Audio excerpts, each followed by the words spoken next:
most people post before they succeed. This is what it looks before. I started to document this part that people usually hide: the mistakes, the insecurity, and the failures before all of it works out. I started this channel 6 months ago, and I wasn't thinking about views, click-through rate, or monetization.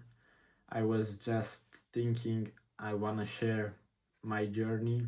I just realized I was looking a little bit too much at the YouTube analytics with the views and click-through rate, and that was really bothering me because I went away a little bit from my whole purpose for doing this. I started the channel to show people the journey and for people to watch this exact type of videos after I make it, not really right now.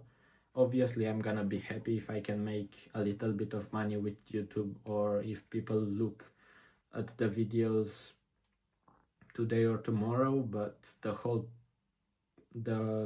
the reason for starting this was for the people to see the content after I make it, so it shows them it's possible even from starting at this point. And the content will be seen much more, and the fact that it stayed on YouTube and I kept it natural, the initial mission that I had when I started this YouTube channel will finally be done, because I've uh, I've got to where I wanted to. Also, I've documented the whole journey, and in the end, it turned out exactly how I wanted to. The content I make right now got the people in the future to motivate them to keep them going, and that was the whole purpose of this YouTube channel. And to prove this isn't just talk, here is where I'm at currently. We are gonna be meeting our first client on Friday, so in a couple of days, and we really have to be prepared for that. I'm really scared of what questions they might bring that we might not be able to answer. I'm scared because I've never done something like this.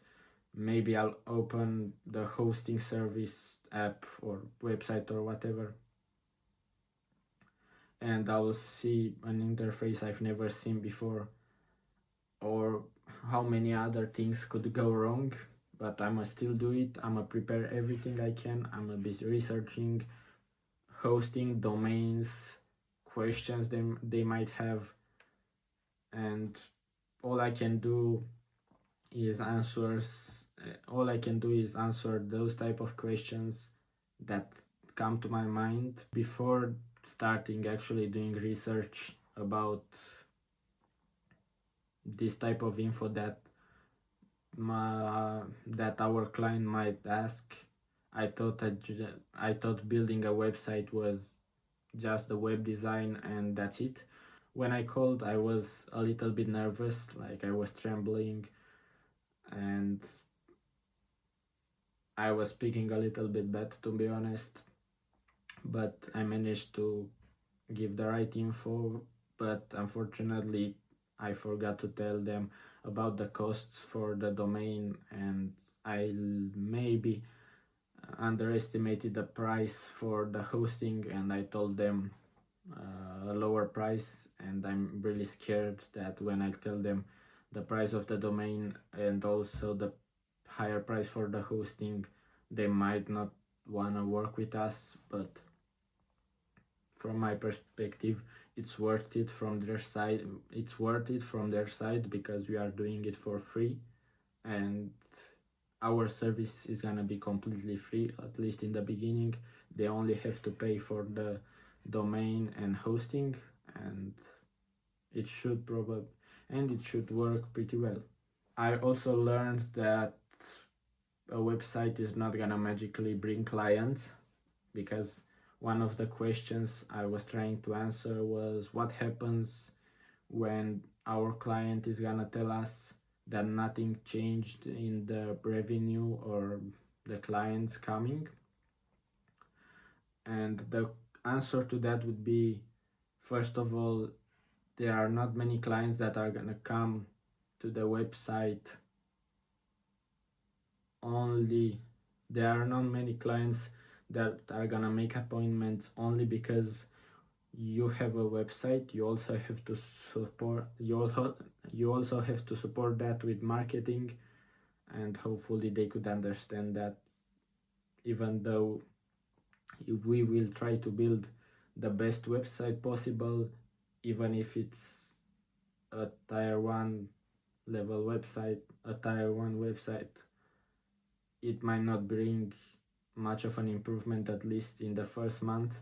But we have to try and explain them with parallels to their regular life, give them examples that they could relate to, and probably they will understand if they understand even a little bit about business. A website doesn't magically bring clients. It creates trust, friction, and stops people from leaving. It stops people from leaving that already found the salon, and also creates traction, and you have more control over the personality you show on the internet compared to any other app that might do bookings. I also learned that not every business improvement is gonna show up immediately. A business can be fine while they are leaking clients, and also sometimes there is more value in not spending time answering dumb questions from your clients and obvious questions that you can answer through a website. You can use that time to focus on something else, like improving your actual services, and that might not be observable or seen when thinking about it the first time.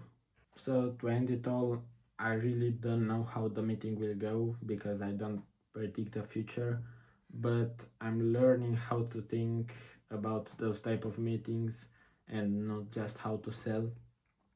I want to be honest and I don't want to lie to raise their expectations because that's just gonna hurt our image.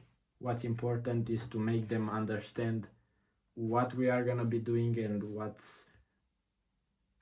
what they are supposed to do in this collaboration, in this partnership. And if they understand all of this, they say they understand and they still don't want to work, then it means it just wasn't meant to be. It's no point trying to sell them this thing if they don't see the worth of this. And we just gotta find a new client. And until next time, have a great week.